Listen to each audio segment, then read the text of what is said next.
Hey everyone, Anthony Fantano here, Internet's busiest music nerd. Before we get too deep into this video, I want to give a shout out to our sponsor, the good people over at the Ridge Wallet. They make these nifty, beautiful, awesome, sleek, sexy, metal-plated wallets that fit nicely in your front pocket. Replace your old, disgusting, bulky leather wallet today with this thing by hitting up the link in the description and using promo code MELON to get 10% off your first order.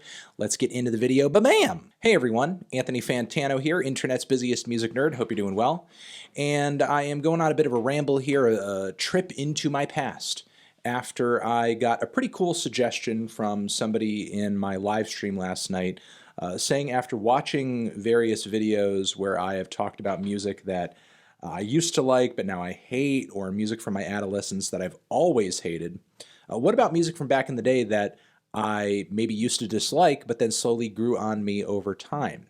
And I think I have a pretty prime example of that that I could share with you guys here. For the most part, a lot of the music that I would end up kind of turning myself onto down the road that maybe I wouldn't have enjoyed when I was in my adolescence, a lot of that was more as a result of just a lack of familiarity and intimacy with that kind of music, as opposed to just like instantly being repulsed by it when I first heard it. I can't say that in my older age I definitely enjoy and appreciate pop music a lot more than I did when I was younger and I was more of a, I guess, a rockist and just into metal music. But one thing that I did do a huge 180 on in my teenage years, I can say, is this record right here, Misfits' Earth A.D., which is now currently one of my favorite Misfits records. And I wouldn't even say this is, limited strictly to this record, but around the time that I thought this album was awful, I actually disliked most punk music. Of course, you had your instances of pop punk that got into the mainstream and skate punk as well that I actually did enjoy when I was younger, your Offspring and your Green Day and that sort of thing. But most blends of hardcore punk when I was younger, I just hated. I thought that it was too fast and that you couldn't really tell what was going on because it was too fast.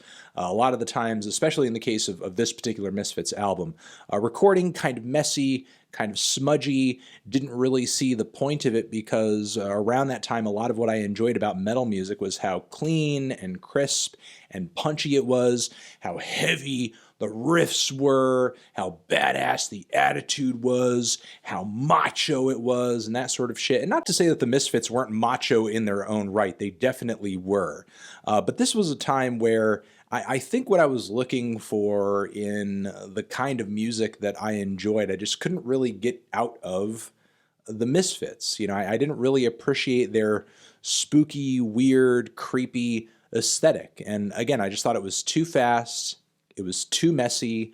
Why would you play this fast? Why would you play this chaotically? Because your riffs, the distortion, the hard-hitting characteristics that I look for in rock music, it's not translating for whatever reason.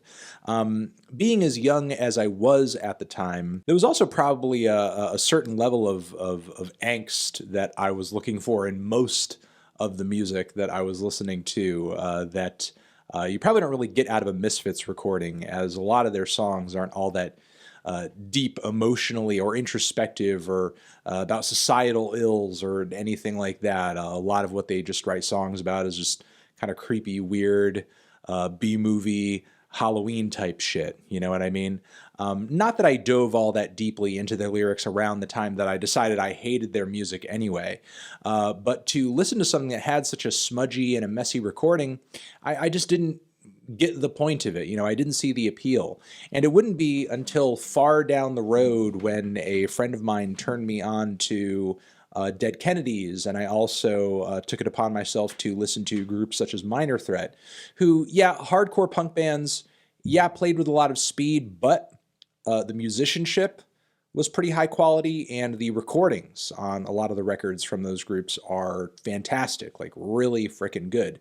And I feel like after getting a clearer grasp of what exactly a lot of these groups are doing musically, then I was able to go back and listen to an album like Earth A.D. and really kind of get something out of it. Also, I think When I had eventually returned to the Misfits, I ended up listening to a lot of their tracks, not off of Earth A.D., from records that are a lot less hardcore in terms of their delivery and their speed, listening to tunes like Where Eagles Dare that are a lot catchier, a lot hookier. But now the speed, the aggression, the ferocity, the chaos of a record like Earth A.D. I definitely appreciate a lot more in retrospect.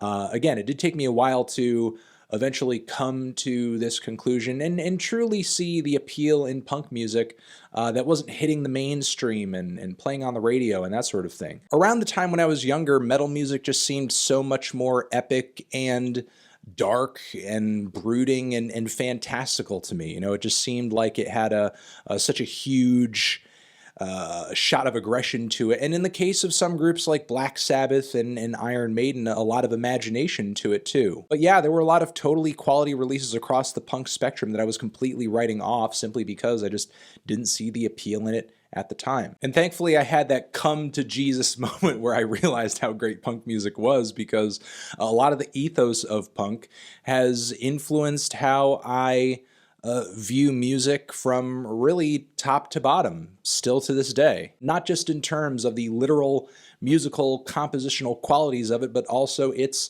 aesthetic qualities, its authenticity, its delivery method. It also led me to understand that not just rock music, but various shades of popular music have these really compelling, intriguing, experimental, adventurous versions of what's exposed in the mainstream hanging around in the underground, waiting for passionate fans to sort of look under a rock and discover it. Just for fun, down in the description box, we'll hit you guys with a link where you can stream this album for yourselves. It is a really great, ferocious, hardcore punk LP with some great tracks on it. I highly recommend Queen Wasp, also Green Hell, and Demon Mania. Over here next to my head is another video that you can check out. Hit that up, or the link to subscribe to the channel. And if you guys want, head down into the comments and let me know what music you may have hated as an adolescent and then kind of grew to appreciate and enjoy when you grew later into your teenage years or your 20s, adulthood, so on and so forth. Anthony Fantano, punk music